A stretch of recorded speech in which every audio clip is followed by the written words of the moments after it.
The Devil's Tree. This massive and stately oak tree, towering in isolation over a field in Somerset County, New Jersey, is spooky enough just to look at in the fading light, but if you know its bloody history, as well as the legends which surround it, the twisting skeletal limbs of the Devil's Tree take on a far more sinister shape. As a local legend would have it, the tree carries a dangerous curse, with the potential to harm or even kill anyone who dares harm or deface it. Even during the harshest winter, some locals say that the snowfall never stays on the ground beneath the tree, and that the earth seems to emanate an unnatural heat. There are many origin stories to the curse for the Devil's Tree. The most common revolves around a rumor that Burnan's Township was once home to the headquarters for the New Jersey's branch of the Ku Klux Klan. And while the notion is horrifying enough on its own, it's also claimed that the tree is haunted by the spirits of African Americans who were lynched there by vigilante mobs. There are accounts from multiple witnesses who insist that they saw human bodies hanging from one of the large lower branches. But in one of these cases, the bodies turned out to be the effigies of a rival football team hung there by a neighboring high school. Other legends hold that the tree is the site of multiple suicides. Among them, the most grisly tale involves a man who hanged himself after murdering his entire family. And the maniac's horrific deeds permeate the very wood of the tree, tainting it with the evil. Curious people who dared to touch the tree have reported oily black stains appearing on their hands afterward. Stains which are apparently difficult to wash off. One visitor even said that they pressed their ear against the tree trunk and could hear the sound of screaming deep inside. One of the more recent rumors surrounding the Devil's Tree involves a large black Ford pickup truck, which is said to appear out of nowhere when people get too close to the area, and apparently it disappears just as mysteriously. Despite whispered warnings from locals, many curious visitors still come to visit the Devil's Tree with the express purpose of touching it and perhaps even having an experience.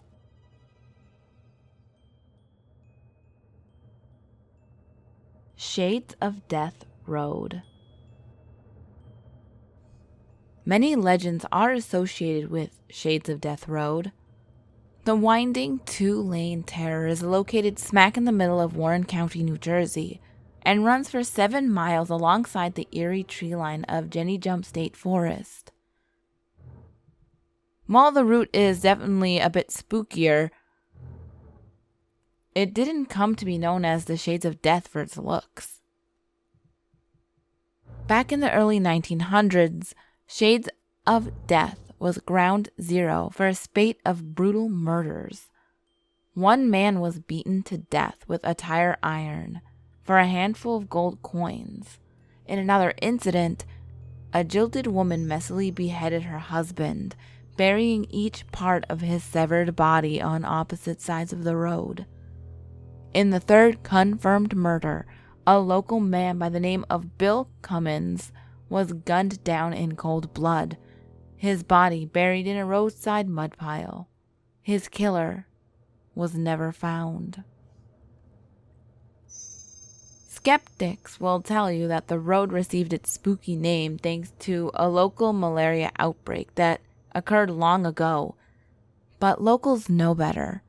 The tragic tales from Shades of Death don't end with the 3 previously mentioned cases of murder, but stretch deep into the local legends that have haunted the road for decades.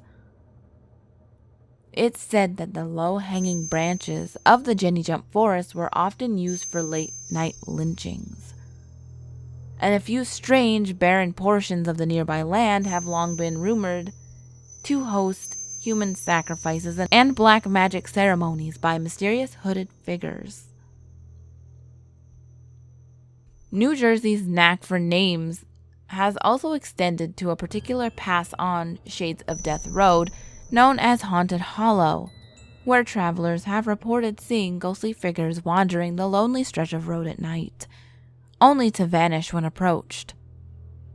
Running parallel to Haunted Hollow is Ghost Lake, where drivers often report seeing a ghostly human figure walking the still water's surface.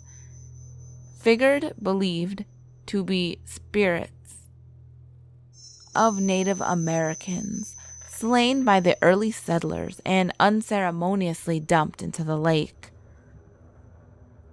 One of Shade of Death's more interesting legends is backed up by local historians and attached to what was dubbed the Fairy Hole, a small cave inside of a nearby rock face.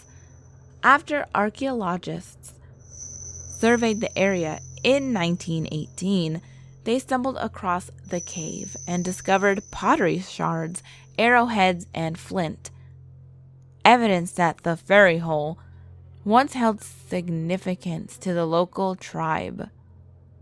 Since the cave is located so close to numerous Native American burial grounds, many of the archaeologists believe that it was once a sacred site.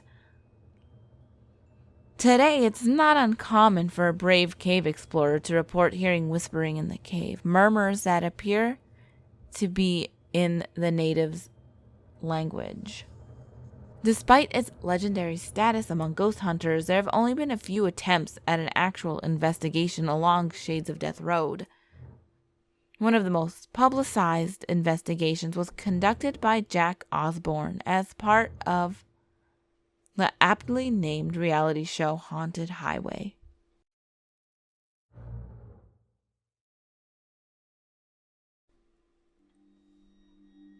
Belmar's disappearing pond.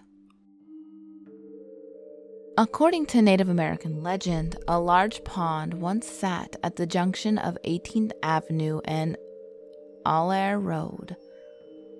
On a cold night, a massive flock of geese landed in the pond. The pond froze, and these geese would have been trapped, but they worked together and flew off, lifting the entirety of the frozen water, taking it with them. Though very doubtful, this is still a nice fable about teamwork, and is often told to elementary school children.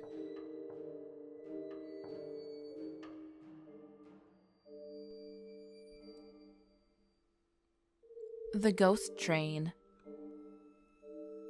Regularly at midnight on the 10th day of nearly every month during the 1870s, a ghost train pulled into this Victorian railroad depot. No one has saw anything, but hundreds of witnesses reported hearing the engine's whistle and screeching of iron wheels against the rails as the invisible train passed through the station. On occasion, nearly 600 people witnessed the phenomenon, but fortunately, the so-called express train to hell never stopped to pick up passengers. The train is said to be driven by an engineer who was killed on the tracks back in 1868. According to the Newark coroner, crowds would wait to spot the specter.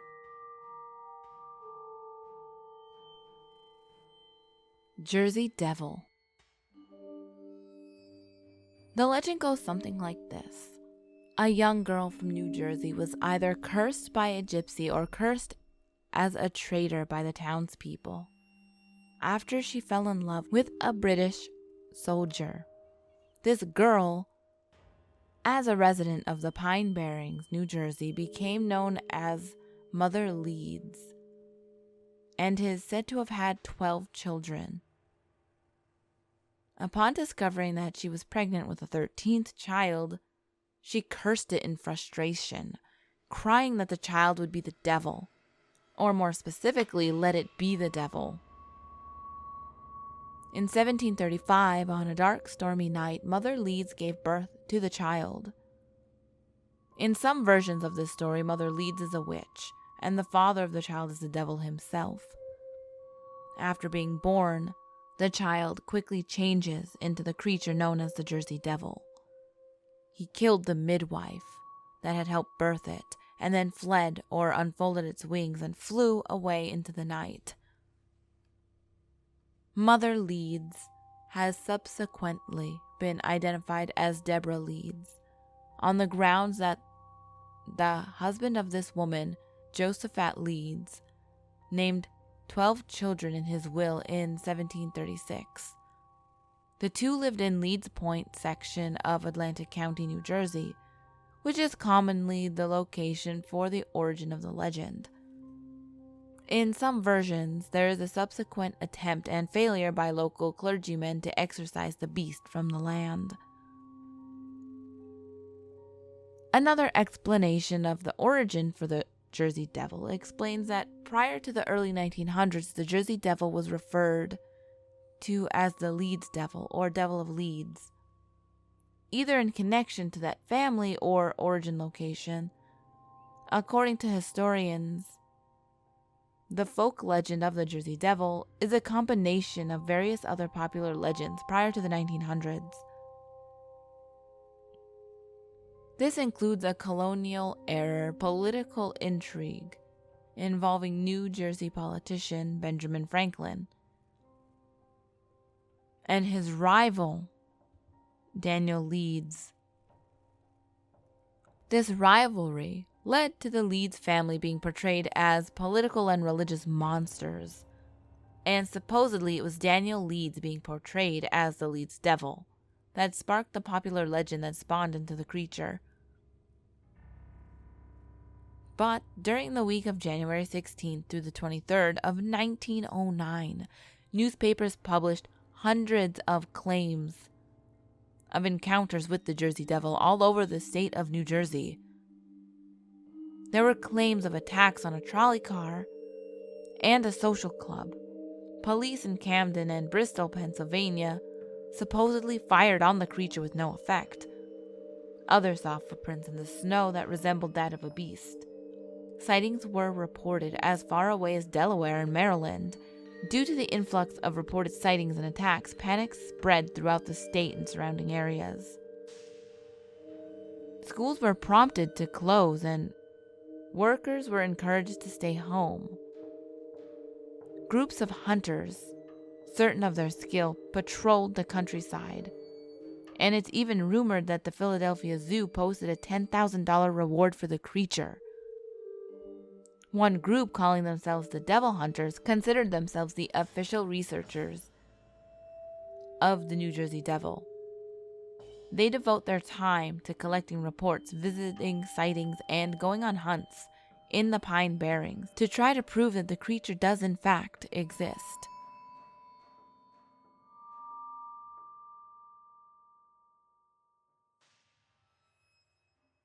I hope you ghouls enjoyed these New Jersey urban legends. There were two shorter ones. I honestly couldn't find any good long ones. A lot of them didn't really have a lot of backstory to them. So those two that I picked, the one with the ducks I thought was cute. The other one with the ghost train, I thought it was interesting. I never really talked about a ghost train, and it kind of reminded me of that guy from Rick and Morty who can summon ghost trains as his power. That's pretty much the only basis to why I picked it. But the other ones, I really like the New Jersey Devil. I really like that one. I've always been interested in the New Jersey Devil. And I guess a lot of people don't really know the backstory of the lady had 13 kids and that kind of thing. So yeah, I enjoyed it. And I hope you ghouls did too. As always, my last video will be on the top left. The next video will be on the bottom left. All my social medias are on the screen, as well as in the description box below. And remember, there's always someone or something watching you.